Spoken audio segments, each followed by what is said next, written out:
네, 오늘은 상승과 추락, 누굴 왕으로 삼느냐가 결정한다는 주제로 말씀 나누고자 합니다. 예수님이 재판받는 장면을 우리가 같이 묵상하고 있는데, 특별히 예수님의 재판 장면에 두드러진 두 사람이 등장하는 걸 우리가 볼 수 있죠. 누굴까요? 한 사람은 바라바고 또 한 사람은 빌라도란 말이죠. 빌라도. 바라바와 빌라도. 여러분, 이 두 사람의 차이가 뭘까요? 누가 왕이냐죠. 누가 왕이냐. 누구를 나의 왕으로 삼았느냐, 누가 나를 통치하게 했느냐, 그게 두 사람을 갈라놓는 중요한 차이점이란 말이죠. 오늘 전체 본문은 요한복음 18장 40절에서 19장 16절까지의 말씀이에요. 여기 보면 왕이라는 단어가 무려 5번이나 사용된 걸 우리가 확인할 수 있습니다. 바라바는 예수님을 만나보진 못했지만 자기가 알지 못한 채 얼떨결에 구원은 받았지만 그 이후 예수를 왕으로 삼고 한결같이 살다가 전생에 의하면 그가 마지막엔 순교했다, 이렇게 기록하고 있는 걸 우리가 확인할 수 있습니다. 시작은 미약했지만 나중은 아주 창대하게 된 사람, 위대한 인생을 산 사람으로 인류에 기록된단 말이죠. 반면에 빌라도는 예수님도 만났어요. 예수님과 대화도 했습니다. 예수님이 자신이 왕이라는 이야기도 들었어요. 그럼에도 불구하고 자기의 이익을 추구하다가 구원받는 것도 잃어버린 채 그런 비참한 인생의 결말을 맞는 걸 우리가 볼 수 있지 않습니까? 그는 예수님을 그렇게 십자가에 못 박으라 내어주고 난 이후 2년 후에 그 역시도 반역죄로 처형당하는 걸 역사가 기록하고 있단 말이죠. 결국 가장 비참한 인생, 가장 비참한 삶으로 기억되는 사람. 그래서 우리가 사도행전을 외우면서 뭐라 그래요?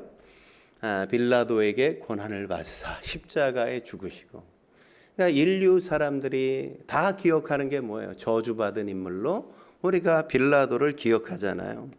그러니까 처음이 좋다고 마지막까지 다 좋은 것도 아니고, 처음이 아주 잘 나간다고 나중도 다 잘 되는 건 아니란 말이죠.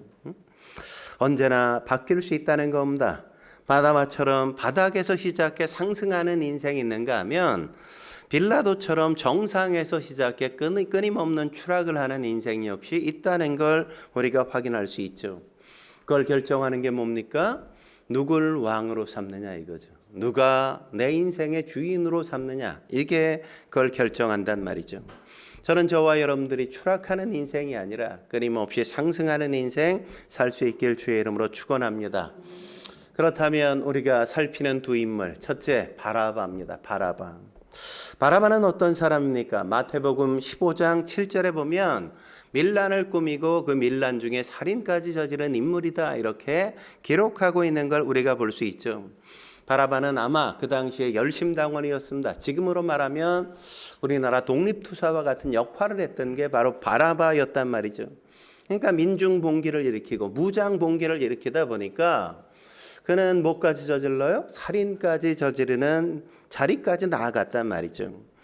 요한복음 18장 40절에 보면 이 바라바에 대한 또 하나의 정보를 우리 가운데 주죠. 바라바는 뭐라고요? 강도였더라, 이렇게 기록해요. 강도였더라. 바라바가 왜 사형수가 될 수밖에 없었는가? 그 이유가 뭐라고요? 그는 살인자일 뿐만 아니라 강도였기 때문이란 말이죠. 강도. 근데 이 강도라는 말이 뭐예요? 나쁜 사람이라는 거잖아요. 강도라는 단어엔 나쁘다는 도덕적 가치가 이렇게 들어가 있는 거란 말이죠. 도덕적 가치가. 그러니까 바라바는 대의 명분은 하나님 일한다, 독립 운동을 한다, 뭐 이런 좋은 명분을 내세웠지만 실제로는 뒤에선 호박씨를 까고 있는 거죠. 그죠? 그는 자기 욕심을 채우고 있었단 말이죠. 자기의 이득을 챙기고 있었다는 걸 여기서 확인할 수 있는 것 아닙니까?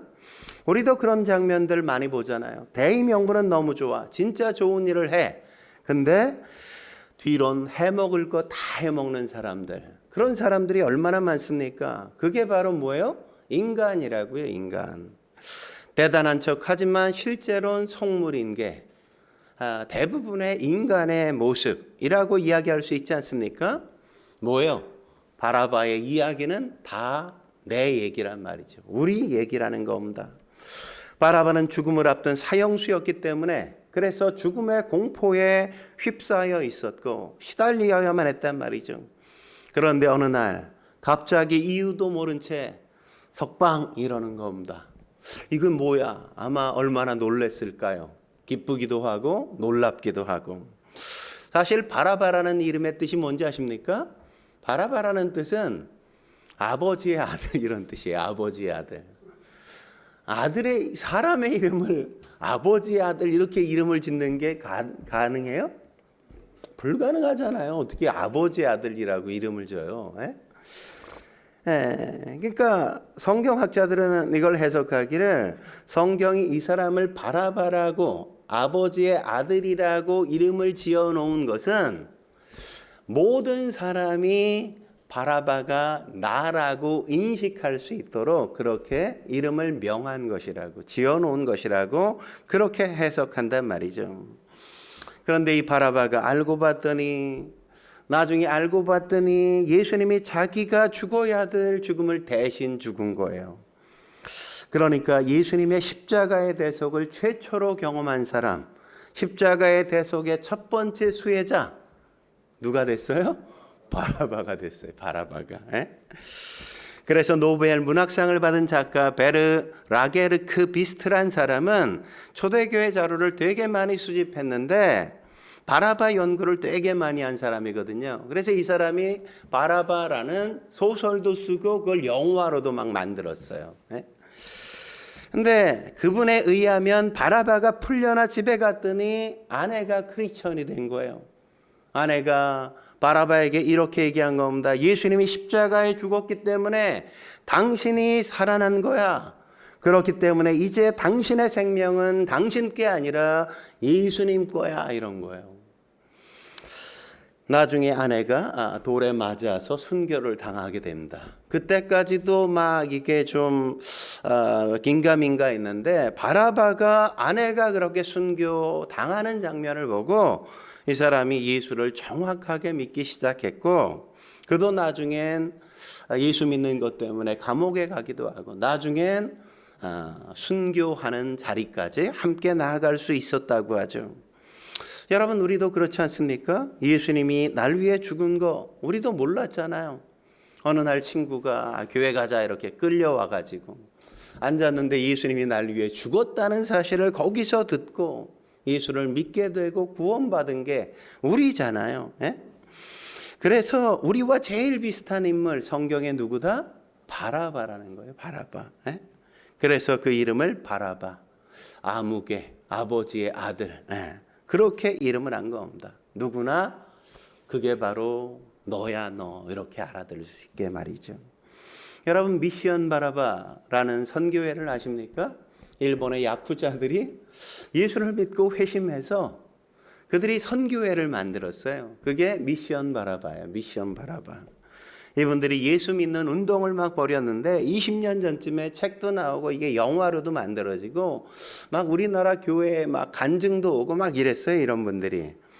자기들은 어떨결에 예수를 믿게 됐는데 나중에 알고 봤더니 예수님이 날 위해 십자가에 달리시고 나를 구원하셨다는 사실에 너무 충격을 받은 거예요. 너무 놀란 겁니다. 그래서 이제 우리는 우리의 오야붕이 예수님이고 우리는 그분께 충성을 다하겠다.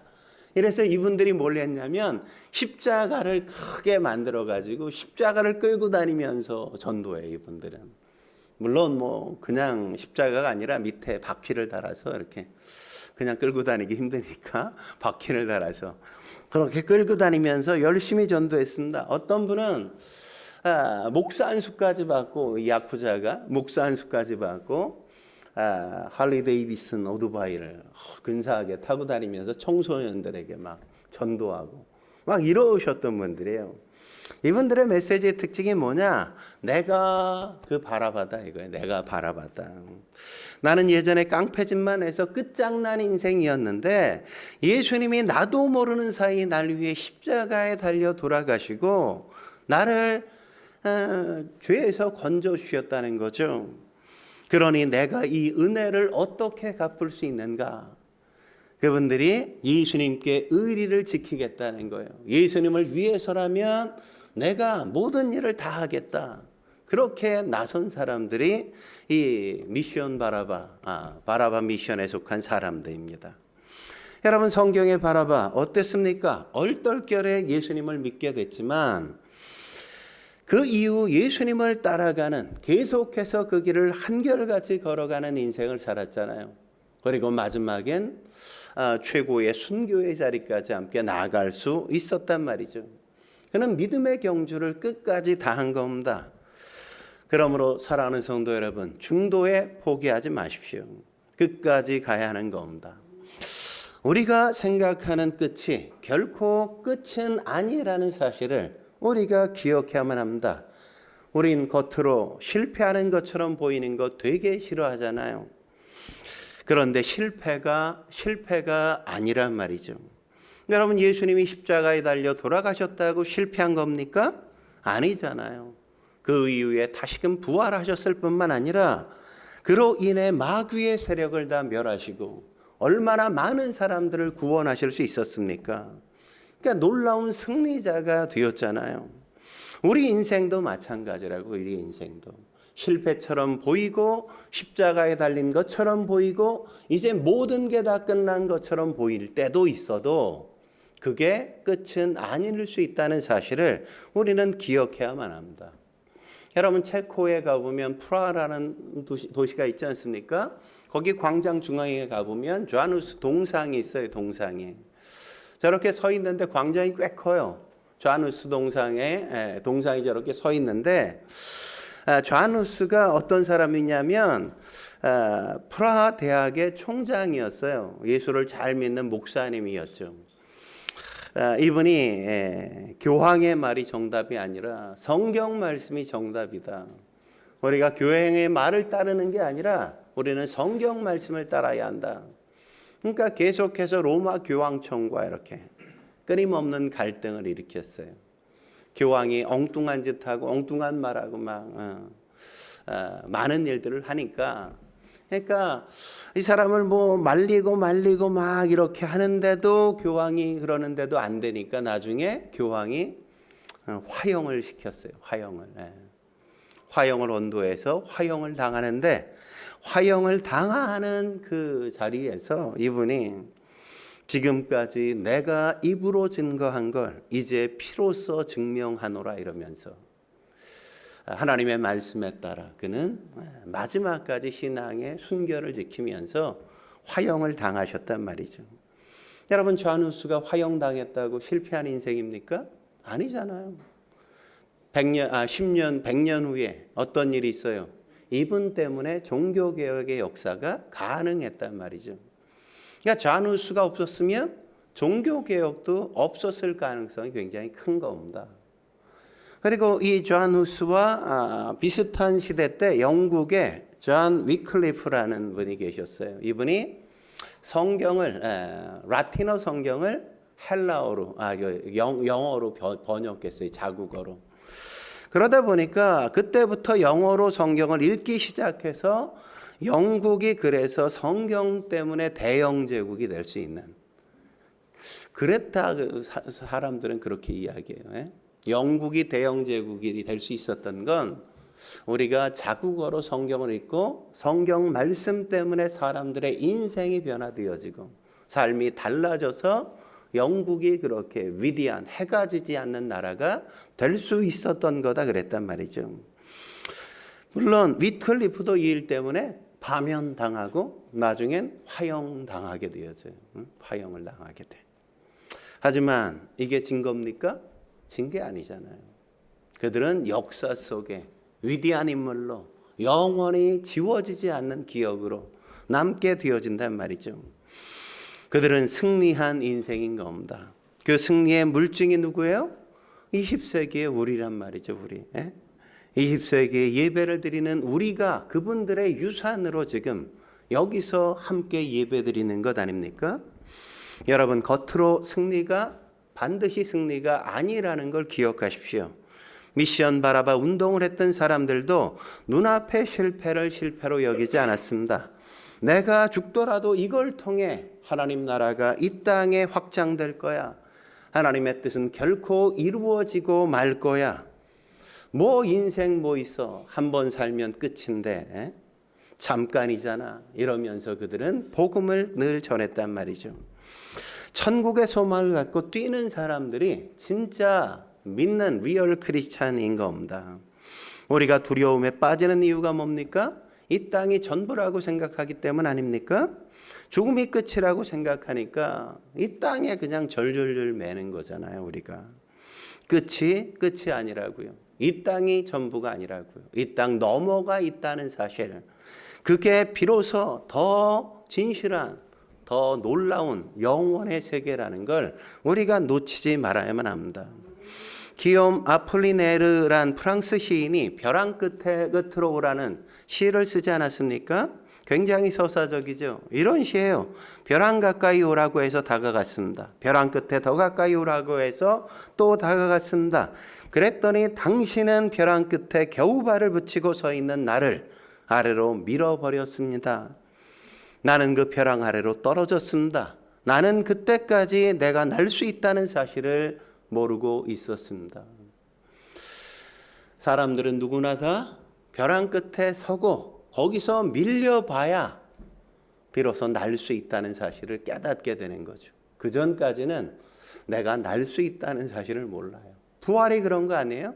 내가 죽음 앞에 서보고 내가 순교당하는 그 순간이 돼봐야 영원한 천국이 있다는 사실을 알게 되어지고 내가 하나님 백성이라는 사실에 자긍심을 갖게 되는 것 아닙니까? 여러분, 우리도 부활이 있다는 걸 믿잖아요. 이 땅이 전부가 아니라는 걸 믿는 사람들이란 말이죠. 그러므로 저와 여러분들이 마지막에 최후 승리할 수 있는 영광스러운 인생이라는 사실을 믿고 이 땅을 살아갈 때 조금 실패해도 조금 어려워도 거기에 낙심하거나 좌절하지 마시라고요.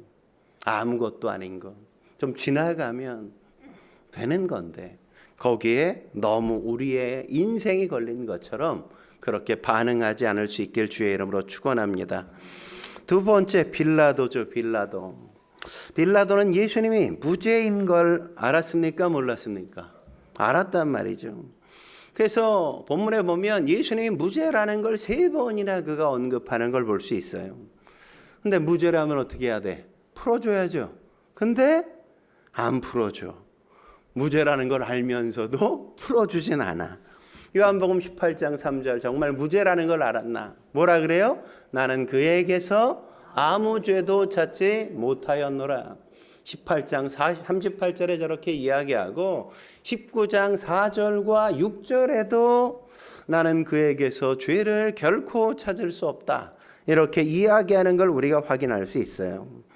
그런데 무죄라는 걸 알면서도 안 풀어줘. 도리어 어떻게? 엄청 그냥 예수님을 박해한단 말이죠. 정말 그런지 우리 1절에서 3절 같이 읽어볼까요? 1절에서 3절 읽겠습니다. 시작. 이에 빌라도가 예수를 데려다가 채찍질을 하더라. 군인들이 가시나무로 관을 엮고 그의 머리에 씌우고 자색옷을 입히고 앞에 가서 유대인의 왕이여 평안할지어다 하며 손으로 때리더라.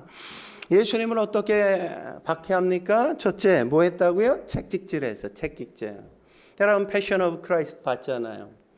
채찍질이 그냥 채찍질이 아닌 거예요. 채찍질 끝에는 납이나 쇠로 된 송곳이 1cm 되는 송곳이 박혀 있다고. 그래서 쫙 휘두르면 채찍이 막 감기다가 끝에 있는 쇠 송곳이 몸에 탁 박혀. 확 잡아당기면 그게 온몸을 찢고 살점을 뚝뚝 떨어뜨려 가면서 풀리는 거예요. 풀리는 거. 그러니까 채찍에 맞으면 그냥 온몸이 만신창이가 돼. 피가 그냥 뚝뚝뚝뚝 막 떨어지기 시작한다고. 그런 채찍질을 예수님이 당하셨다고 당하셨어. 온몸이 피범벅이.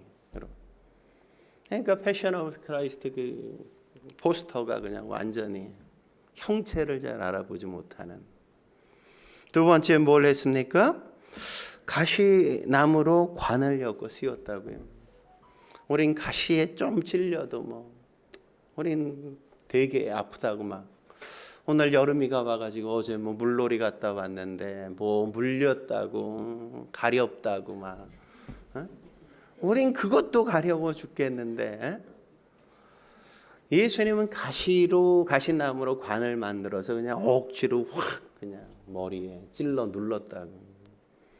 그 가시가 머리에 다 박히고 박힌 그곳마다 피가 막 쏟아지지 않았겠습니까? 온 몸에 살이 찢겨지며 피가 흐르고 얼굴에도 피가 막 범벅이 되었겠죠. 범벅이.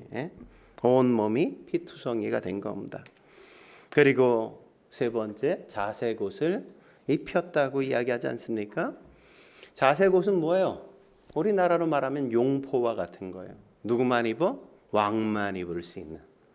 자색옷은 누구도 입을 수 없어. 왕만, 황제만 입을 수 있는 옷이거든.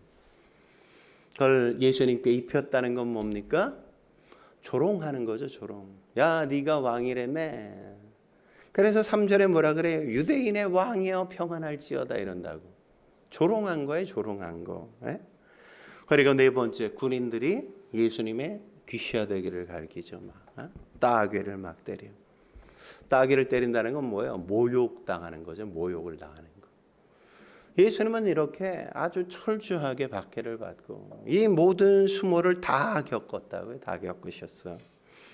근데 여러분, 이걸 누가 시켰어요? 누가 그렇게 하라 그랬어요? 빌라도가. 그것도 일부러 아주 심하게 그렇게 박해하도록 만들었어. 왜 빌라도가 이런 걸까요? 이 정도에서 끝내자 이런 거예요. 이 정도에서 끝내자. 이렇게 피투성이 만들었으니까 그만하면 되지 않았냐. 이제 풀어줘도 되지. 이렇게 유대인들과 타협하려고 한 거라고요. 이게 빌라도의 생각이에요. 빌라도의 생각. 왜? 죽일 마음이 없기 때문에 이렇게 박해하고 이렇게 핍박하고 이렇게 불쌍하게 보이게 만들면 사람들이 아우 너무했다. 그만하면 될 것 같아. 이러면서 놓아주자고 동의할 것 같으니까 이 정도에서 그만하자. 죄 없다는 거 다 알잖아. 니네가 의도적으로 예수를 십자가에 못 박고 죽이려고 하는 거 내가 다 알아. 근데 내가 이만큼 때리고 이렇게 피투성이가 되고 몸이 이렇게 만신창이가 됐으니까 이 정도에서 멈춰. 그게 너희한테도 좋고 나한테도 좋지 않겠어? 여기서 타협해. 이렇게 지금 이야기하고 있는 거라고요. 그래서 그 만신창이를 만들어 놓고 사람들 앞에 세우고 이만하면 됐지? 이렇게 이야기한 겁니다. 그게 4절과 5절이죠. 4절과 5절 같이 읽어볼까요? 시작. 빌라도가 다시 밖에 나가 말하되 보라 이 사람을 데리고 너희에게 나오나니 이는 내가 그에게서 아무 죄도 찾지 못한 것을 너희로 알게 하려 함이로다 하더라. 이에 예수께서 가시관을 쓰고 자색옷을 입고 나오시니 빌라도가 그들에게 말하되 보다 이 사람이로다 하매. 그러니까 이 사태를 여기서 종결짓고 수습하고 싶어서 그런 거예요. 그러니까 빌라도는 예수님이 미워서 그런 게 아니라 유대인들의 그 욕망을 채워주고 적당히 수습하려고 그랬단 말이죠. 그런데 빌라도가 몰랐던 게 뭐예요? 인간의 본성을 모른 거죠. 인상의 본성을. 인간의 본성은 어둠이기 때문에 어둠은 뭘 싫어해? 빛을 싫어한다고. 죄인은 뭘 싫어해? 하나님을 싫어해. 하나님을. 지금도 그렇잖아요. 마귀를 만만하게 보는 성도들이 있단 말이죠. 이민이 좋게 하면 교회가 잘 될 거라고 착각한단 말이죠. 구제하고 선한 일 하면 세상이 교회를 향해 박수 칠 거라고 착각한단 말이죠. 백날 그래 봐요. 세상이 교회를 향해 박수 쳐주나? 그런 일은 존재하지 않는단 말이죠. 한국 교회가 지금까지 구제 안 했습니까? 한국 사회의 구제 기관의 70% 이상이 다 기독교인이 다 한 거예요. 천주교인도 빼고 그냥 다 기독교인들이 거의 대부분. 그렇게 많이 했음에도 불구하고 세상은 교회를 향해 개독교라고 욕하고 기독교를 조롱할 때가 얼마나 많습니까? 어려움 당할 때 교회가 뛰쳐나가지 세상 사람들 어느 단체에서 뛰쳐나와요? 대부분 다 교회가 뭐 터졌다 그러면 구제팀 만들어서 막 가가지고 봉사하고 대부분 다 그러지 않습니까? 연탄 봉사 가을에 누가 해요? 대부분 교회에서 다 했죠. 그동안. 요새 와서 좀 회사에서 좀 하지. 예전에 뭐 사건 터지면 교회에서 다 나가서 막 그런 일 했잖아요. 다. 예? 그런 일 아무리 착하게 살고 아무리 선을 베풀어도 어두움은 빛을 싫어할 수밖에 없다고요. 본성적으로. 착하게 살면 세상이 좋아해? 인정해줘? 비아냥대죠. 비아냥대. 예? 이게 예수님의 마지막 설교에서도 그렇게 말씀하는 걸 우리가 확인할 수 있잖아요. 요한복음 15장 18절에 뭐라 그럽니까? 예수님이 세상이 너를 미워하면 너희보다 먼저 나를 미워하는 줄 알라. 세상이 너희를 왜 미워해? 나를 미워하기 때문에 너희도 미워하는 거야. 세상은 나를 싫어하기 때문에 너희도 싫어하는 거야. 괜히 싫어하는 게 아니라 너희에게 원인이 있는 게 아니라 나 때문이야. 나 때문에. 그러면서 19절에 뭐라고 얘기합니까? 같이 읽죠. 시작. 너희가 세상에 속하였으면 세상이 자기의 것을 사랑할 것이나 너희는 세상에 속한 자가 아니요 도리어 내가 너희를 세상에서 택하였기 때문에 세상이 너희를 미워하느니라. 소속이 다르기 때문에 미워할 수밖에 없단 말이죠. 세상은 자기에게 속한 사람들은 내 편이니까 다 좋아해. 근데 우리 하율이가 저쪽 편이래 우리 편이 아니라 그때부터는 하율이는 뭐 적이야. 미워할 수밖에 없잖아. 사랑할 수가 없어. 적인데 어떻게 사랑해? 적이면 그냥 미워할 수밖에 없는 것처럼 우리는 이 세상에 속하지 않고 하나님께 속했기 때문에 소속이 다르기 때문에 세상은 우리를 미워할 수밖에 없단 말이죠.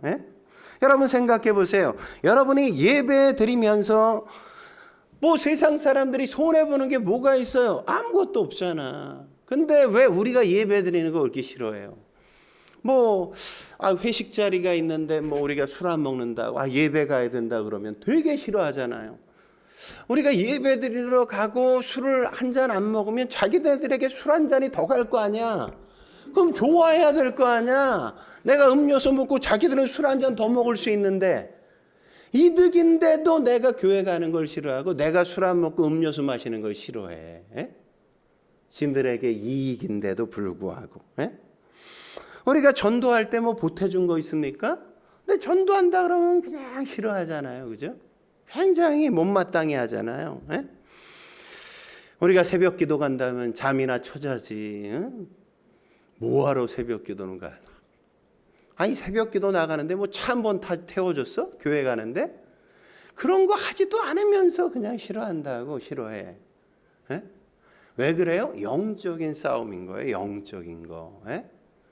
우린 세상에 속했는데 너는 하나님께 속했다고. 그게 너무너무 싫은 거란 말이죠.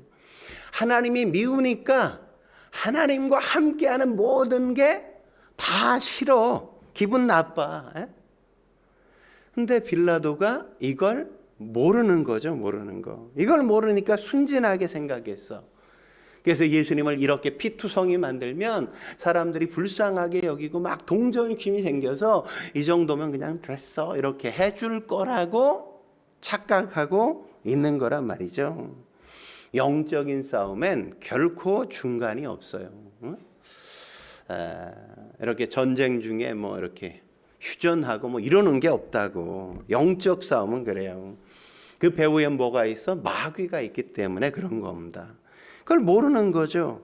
그러니까 적당히 하면 세상이 인정해 줄 거라고 착각한단 말이죠. 그건 뭐예요? 빌라도와 같은 시각이라고. 빌라도처럼 생각하는 거. 근데 절대 그럴 리는 없다는 걸 알아야죠.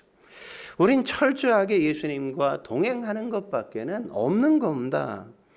어정쩡하게 양다리 걸치다가는 빌라도처럼 쫄딱 망하는 인생이 될 가능성이 크단 말이죠. 그래서 유대인들이 7절에 뭐라 그럽니까? 그가 자기를 하나님의 아들이라고 하매니이다. 이러잖아요. 그죠? 유대인들이 그래 불쌍하니까 그쯤 해 이럽니까? 그러지 않는다고요. 계속 공격하잖아. 그러자 빌라도가 충격을 먹죠. 8절에 뭐라 그래요? 읽어볼까요? 시작. 빌라도가 이 말을 듣고 더욱 두려워하여. 더욱 두려워했다고요. 진짜 하나님의 아들이면 어떻게 하나 또. 이게 막 걱정이 되는 거야. 그러니까 급히 그냥 예수님께 막 달려와가지고 어디서부터 온 거야 너 막 이러잖아. 묻잖아. 근데 예수님이 대답을 안 하네. 침묵하네. 그러니까 막 마음의 두려움이 끊이지 않는 거죠. 인간은 참 나약하단 말이죠. 두려워한단 말이죠. 여러분 믿음의 반대가 뭡니까? 본능이란 말이죠. 종교심이란 말이죠. 두려움 피하고 욕심은 채우는 거. 그게 인간의 본능이고 그게 종교심이잖아요. 오늘 빌라도가 두려움에 사로잡히자 그걸 감추려고 괜히 허세를 부리죠. 10절에 그래서 예수님께 뭐라 그럽니까?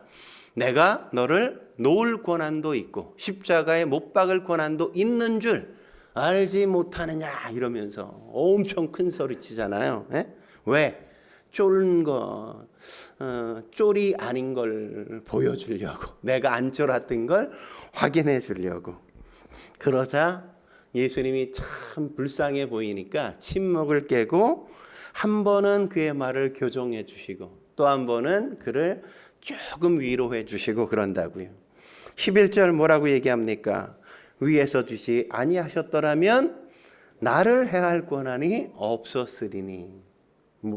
야, 뭔 소리야. 하나님이 주지 않으면 너에게 그런 권한이 어디 있겠어. 웃기는 소리 하지 마. 이렇게 주님께서 말씀하시고 11절에 또 뭐라고 얘기합니까? 그러므로 나를 내게 넘겨준 자의 죄는 더 크니라 이렇게 얘기한다고요.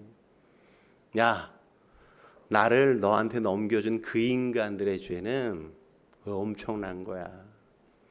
근데 말이야, 너도 죄 없는 건 아니야. 이렇게 조금 위로해 주면서 너도 죄가 없는 건 아니야. 이렇게 주님께서 상기시켜 주죠. 그죠? 너도 나빠. 너도 나빠. 걔네들은 더 나쁘지만 너도 나빠. 여러분 이쯤 되면 어떻게 해야 돼요? 알아야 될 거 아니에요. 이쯤 이렇게 얘기했으면 이렇게 얘기해서 구원 안 받는 인간이 없었는데 빌라도는 이렇게까지 예수님을 만나서 얘기도 해봤는데 보통 분이 아니네. 이분이 진짜 하나님의 아들이네. 이렇게 확인하고 알고 거기서 믿음의 결단을 내렸어야 됐는데 그러지 않았다고. 그러지 않았어. 저는 좀 상상해봐요. 만약 이때 빌라도가 예수를 믿었다면 그가 어떻게 바뀌었을까? 빌라도가 십자가에 못 박혔을 수도 있겠죠. 그러나 인류가 그를 어떻게 기억합니까? 십자가에 못 박는 사람이 아니라 그가 예수님을 풀어주고 그 총독의 자리에서 그 모든 것들을 다 내려놓고 예수님을 믿고 따르고 결국 순교했다 이랬으면 하유리의 이름이 아니라 하유리가 아니라 이하유리 아니라 이빌라도 이렇게 이름이 변했을지 어떻게 알아요? 정재훈이 아니라 정빌라도 이렇게 그 영광스러운 이름 빌라도 이렇게 인류가 그렇게 기억했을지 어떻게 알아요? 근데 그런 놀라운 기회를 그가 다 놓쳐버렸다고요. 놓쳐버렸어. 어쨌든 빌라도가 지금 막 흔들리고 있는 겁니다. 예수님을 두려워하기도 하고 풀어줘야 되나 이런 고민도 하고 있고 믿기 직전이니까 유대인들이 거기에 확 찬물을 끼얹잖아요. 찬물을. 12절에 뭐라고 이야기합니까? 12절에 이렇게 얘기하죠. 이 사람을 놓으면 가이사의 충신이 아니니이다. 무릇 자기를 왕이라 하는 자가 가이사를 반역하는 것이니이다. 야, 두 가지 얘기하잖아요. 너 누구의 충신이야? 너 가이사 반역하는 거야? 이렇게. 너 가이사의 충신 아니야? 이렇게 묻는 거죠, 지금. 그러면서 뭐예요? 네가 가이사에게 충성하지 않으면 넌 반역자야, 반역자.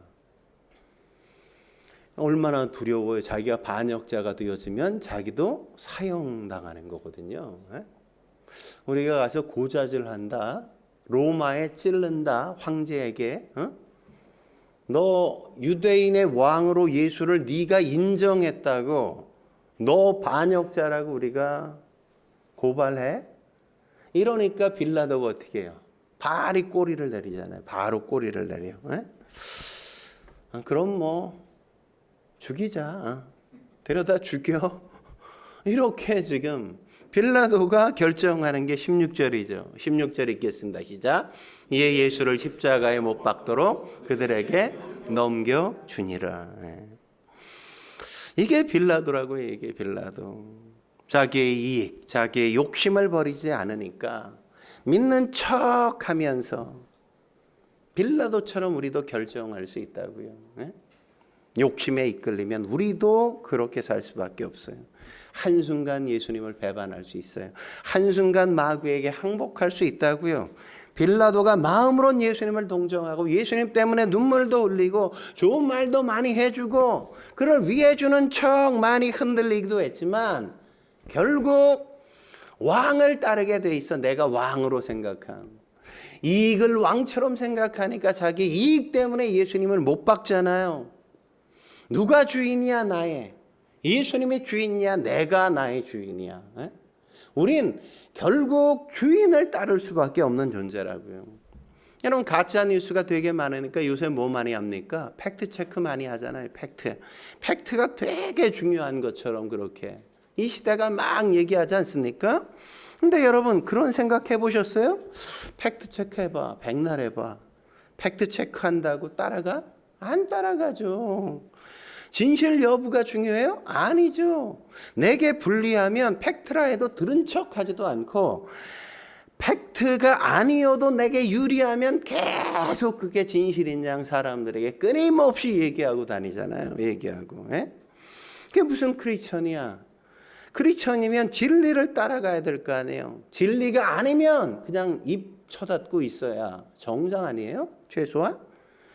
근데 사람들은 그렇게 하지 않는다고. 팩트 체크한다고 우리가 팩트 따라가요? 아니요. 우린 좋아하는 것 따라가죠. 내게 이익이 되는 걸 따르게 되어 있지 팩트를 따라가지 않습니다. 그러니까 망하잖아요. 망하는 거. 망하는 사람의 그 이면을 이렇게 가보면 팩트대로 안 했어. 유대인도 그랬잖아요. 지금 빌라도도 그러는 거 아니에요. 팩트는 뭐예요? 예수님은 무죄. 팩트가 그거 아니에요? 예수님은 무죄라는 걸 유대인이 알아서 몰랐어. 알았어. 빌라도가 알아서 몰랐어. 알았어. 알고 있는데 예수님이 무죄로 풀어주는 게 우리에게 도움이 안 돼. 우리의 이익을 엄청나게 해쳐. 그러니까 죽여버리고야 말아야 돼. 그러지 않으면 끝나지가 않아. 그러니까 예수님을 죽여버리잖아요. 죽여버려. 십자가에 못 박아. 니네 맘대로 해. 내주잖아요. 그러면서 지는 아닌 척 물에다가 손 씻죠. 그죠? 나와 상관없어 이러고. 근데 하나님이 상관없다 그러세요? 아니잖아요. 예수님 따라가는 건 그런 거라고요. 때때로 우리가 손해보는 것 같고 때때로 우리가 실패하는 것처럼 보일 수 있다고요. 그럼에도 불구하고 그 길을 당당하게 걸어가는 겁니다. 그래서 예수 믿는 걸 뭐라 그래요? 좁은 길로 가는 거라고 이야기하죠. 성도들의 삶의 자리는 그런 겁니다. 넓은 길이 아니라 이익이 안 되니까 사람들이 안 따라오잖아. 따라가는 게 쉽지 않아. 그러니까 안 따르려고 그런다고. 세상과 다르게 가니까 사람들이 싫어하거든, 미워하거든. 그냥 그 길을 가는 게 쉽지 않아. 그러니까 싫어하고 막 그래. 그래도 포기하지 않고 가는 겁니다. 왜? 그게 영광의 길이니까. 십자가의 길이 영광의 길이니까. 빌라도처럼 타협하지 마십시오. 내가 왜 구원받았는지 이유도 모른 채 우리가 구원받았지만 바라바처럼 우리가 예수 믿었으니까 이제 한결같이 예수님을 성실하게 믿고 가능하다면 우리가 그분을 위해 모든 것들을 다 할 수 있는 그런 믿음의 삶 살 수 있길 주의 이름으로 축원합니다. 기도하시겠습니다. 거룩하신 하나님 아버지, 우리가 어떤 인생 살아야 되는지 오늘 바라봐봐 빌라도를 통해 우리로 보게 하시니 감사합니다. 우리가 세상의 수많은 유혹 속에 얼마나 많이 타협하고 예수님의 등에 칼을 꽂을 때가 많이 있는지요? 우리의 그런 순간의 그릇된 선택들, 잘못된 선택들, 그것들을 아무리 합리화하고 핑계를 대고 정당해 보지만, 그러나 내 양심이 그것을 알고 있고 하나님이 아신다는 것에 우리가 부끄러움을 감출 수가 없습니다. 주여, 우리가 세상과 타협하지 않는 믿음의 길 걷게 하시옵소서. 나를 왕으로 삼지 않고 예수만이 우리의 진정한 왕이심을 고백하며 주의 말씀 따라 사는 저희가 되게 주여 도와 주옵소서. 작은 일에도 갈대처럼 흔들리는 우리의 마음 결코 흔들리지 않게 하시고 하나님 바라보며 한 길을 걷는 저희가 되게 해 주옵소서. 예수님의 이름으로 감사하며 기도드립니다. 아멘.